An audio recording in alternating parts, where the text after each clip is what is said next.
Hi, welcome to another ASD Tech Tips video. This will be our second video in a series about Twitter. The first video, if you watched, was how to sign up for Twitter. For this screencast, we'll be focusing on the act of following, who to follow, how to follow people, and basically the general idea of following.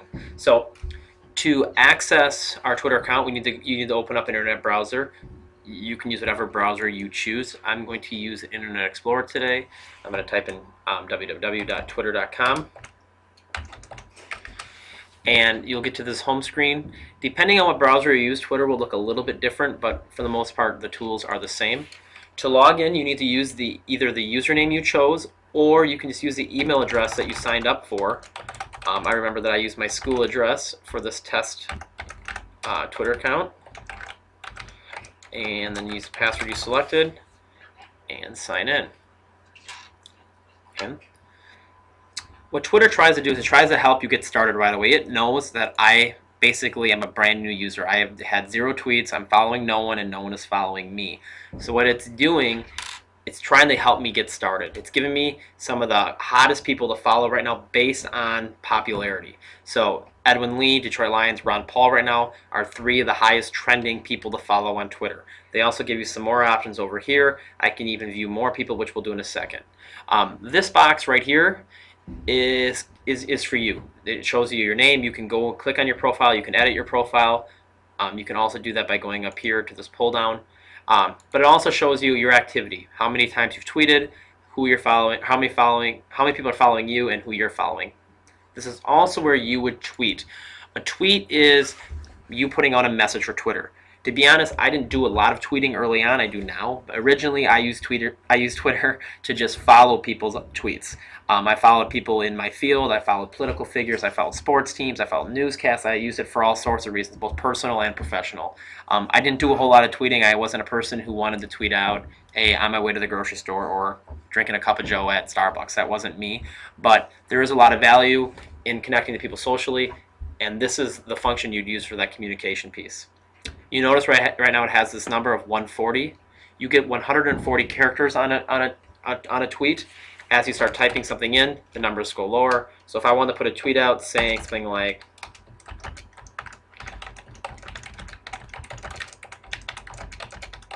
you'll notice that my character count gets lower, spaces, punctuation count. I can add a picture if I want. I can add my geographical location if you want. Why you would do that? You can search tweets by geographical location, so you can see who's tweeting out things around you. For social studies teachers, that's a pretty powerful tool. For example, if there was a presidential speech, you could see all the tweets that happened within a mile of that tweet, or of that presentation or that speech. So I'm going to go ahead and hit tweet here. And it takes a while to update. Right now it still says I have 0 tweets, but if I click on that, I now can see all the tweets I've done. Anytime you see a tweet, you have the ability to reply to someone's tweet. You can delete one of your tweets. However, it's not going to delete that tweet from everywhere immediately. It will. People won't be able to go back and find that tweet, but if anyone has that tweet already on their computer or on their phone or on their iPad, they're going to see it. You're not going to pull it from their memory off their computer. So it will do a little bit of deleting, but it's not a perfect delete situation. So make sure you type what you want to before you hit tweet. Otherwise, you might have to do a little bit of digging to delete it. You also can favorite a tweet, which is like liking a tweet if you're a Facebook user. So I'm going to go back to my home page.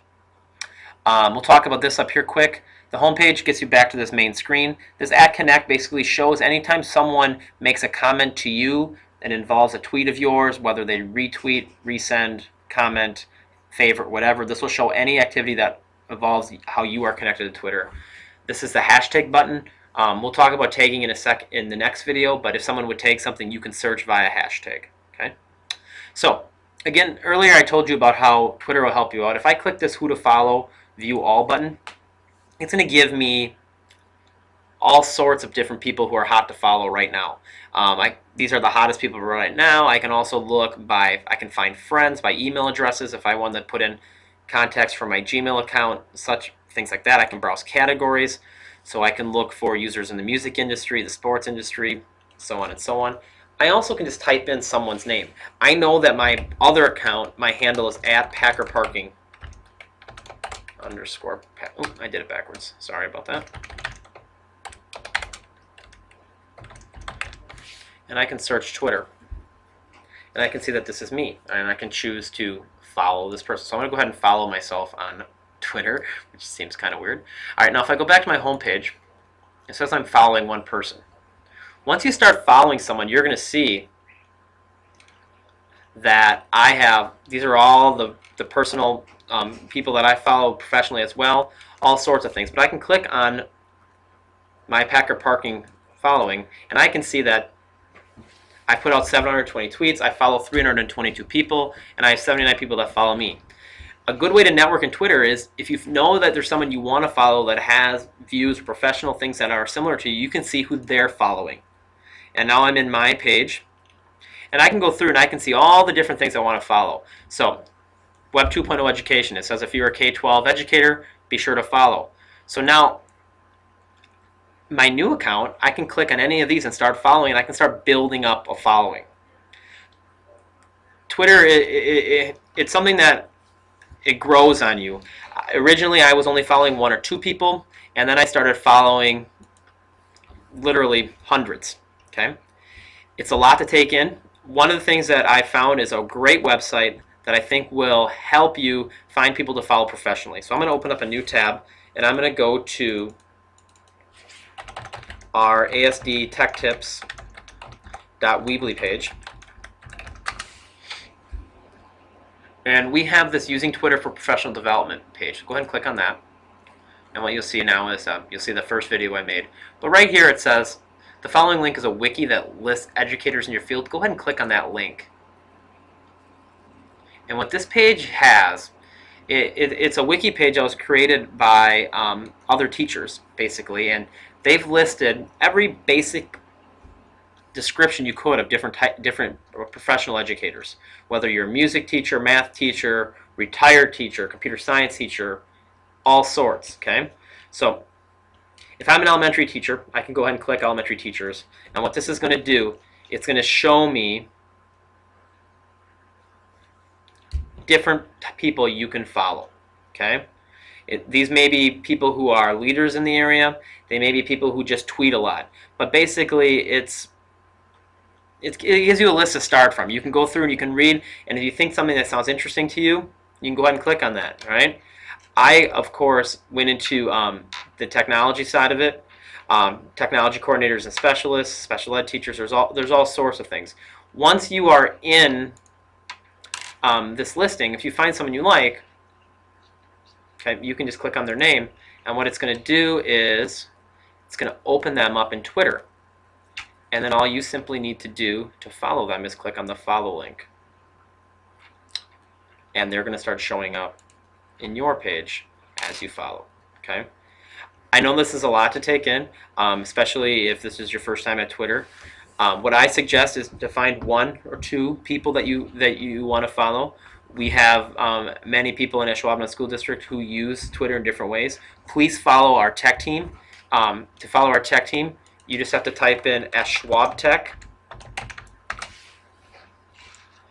and basically @SchwabTech is used by myself, Matt Anderson, Chris Cumbers, our tech team. Any of us have the ability to tweet things out through @SchwabTech.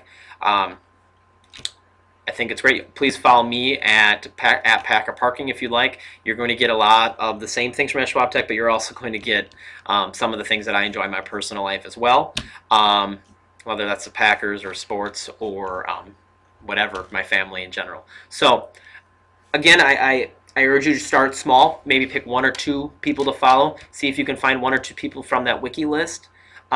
Check with your teammates, see if they're on Twitter, who they follow, and just start slowly building it up. Again, Twitter is as big as you want it to be. It can be a very powerful professional development, professional learning network tool, or it can be a very personal social tool. It's up to you. It definitely is a phenomenal way to network with people that are in like fields and to find out about the latest and greatest technology, best practices in teaching, all sorts of ideas for you to get to. So I hope this video was helpful. The next video on Twitter will be coming out soon, talking about what different types of Twitter jargon mean. Thank you and have a great day.